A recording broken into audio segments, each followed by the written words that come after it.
কষ্টটা মানুষকে দেখানো যায় না, বোঝানো যায় না। সাকিব আল হাসানের মতো একটা প্লেয়ার আমার মনে হয় না এই বাংলাদেশে কখনো জন্ম হবে আর আসবে। যারা সাকিব ভক্ত আছে আর যারা ক্রিকেটকে ভালোবাসে, তারা সাকিবের খেলাকে ভালোবাসে না এমন কোনো মানুষ এই পৃথিবীতে নেই, শুধু বাংলাদেশে না।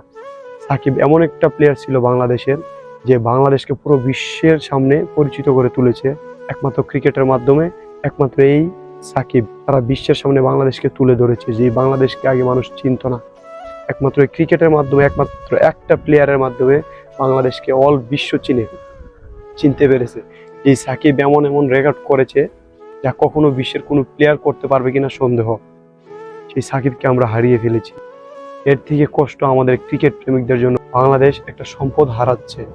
তার পার্সোনালিটি যাই হোক বাদ দিন, কিন্তু সবকিছু পরে সে একজন দক্ষ ভালো একজন প্লেয়ার ছিল।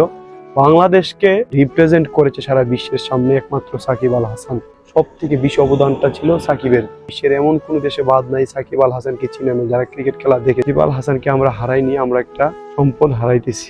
যারা ছোট থেকে সাকিবের খেলা দেখে বড় হয়েছে, যারা সাকিবের একটু খেলা দেখার জন্য ঘন্টার পর ঘন্টা টিভির সামনে বসেছিল, তাদের অবস্থাটা কি একবার বুঝুন।